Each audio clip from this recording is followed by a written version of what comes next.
Andi Aziz adalah sosok di belakang salah satu pemberontakan terkenal yang terjadi di Sulawesi.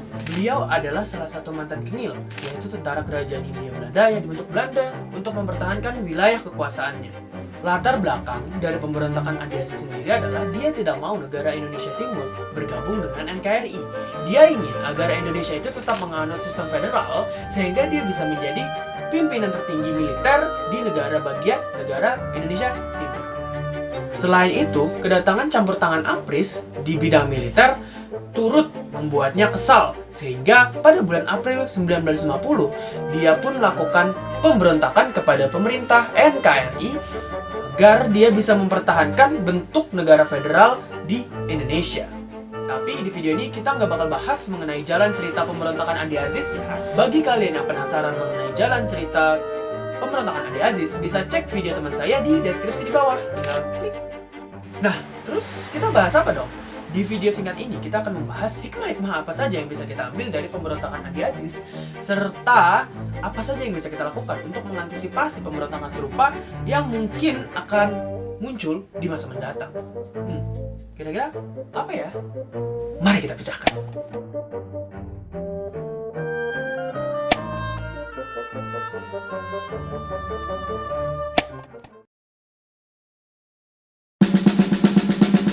Andi Aziz sebenarnya merupakan prajurit yang benar-benar tulus mempertahankan negara Indonesia. Tapi karena kebutaannya terhadap politik, dia pun terjatuh dalam propaganda Belanda untuk mempertahankan wilayah kekuasaannya, yaitu Indonesia. Karena kan emang pada awalnya yang mengusulkan bentuk negara Indonesia ini adalah federal, yaitu ya Belanda sendiri. Lebih tepatnya yang mengusulkan adalah Gubernur Jenderal Hindia Belanda pada saat itu, yaitu Jenderal Van Mook.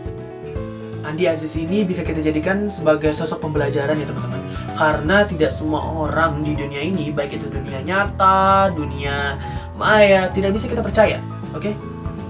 Sehingga kita perlu memperluas wawasan kita dan menambah pengetahuan kita agar kita tidak mudah diperdaya dan dipecah belah oleh orang lain. Dan juga agar kita lebih waspada terhadap propaganda-propaganda yang mencurigakan. Oke? Sip!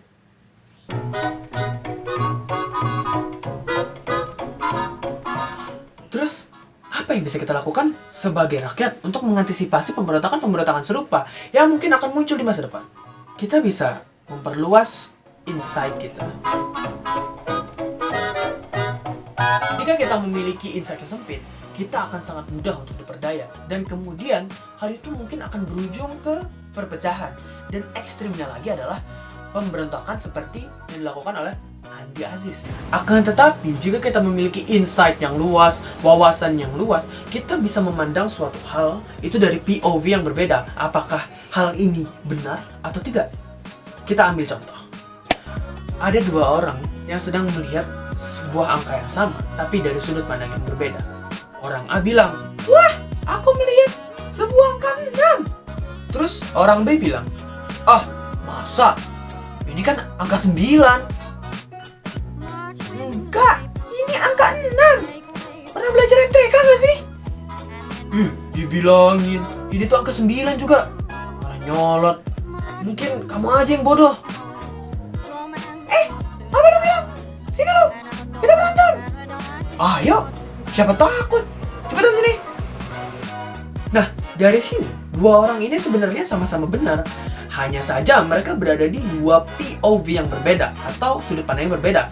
Dalam artian lain, mereka mempunyai insight yang berbeda terhadap angka tersebut. Padahal, jika salah satu mereka mencoba memandang dengan sudut pandang yang berbeda, mereka tidak akan terpecah belah karena mereka akan menganggap, "Oh, kamu memang lihatnya dari situ, makanya kamu nganggap angka 6, sedangkan aku nganggapnya angka 9. Ke kita cuman berbeda point of view, berbeda sudut pandang, dan itu bukan masalah." Ya kan? Mungkin mereka akan damai, tidak perlu berkelahi hanya dengan melihat sesuatu hal dari sudut pandang yang berbeda. Kasus tersebut merupakan analogi yang cukup sesuai jika kita memiliki wawasan yang sempit, apalagi ditambah dengan orang yang kompor seperti Belanda, mempengaruhi, memanas-manasi, dan situasi pun akan menjadi keruh, menjadi lebih keruh daripada sebelumnya. Oleh karena itu, kesimpulan apa yang bisa kita lakukan untuk mengantisipasi pemberontakan-pemberontakan serupa yang mungkin akan terjadi di masa depan adalah insight enrichment creates life enlightenment.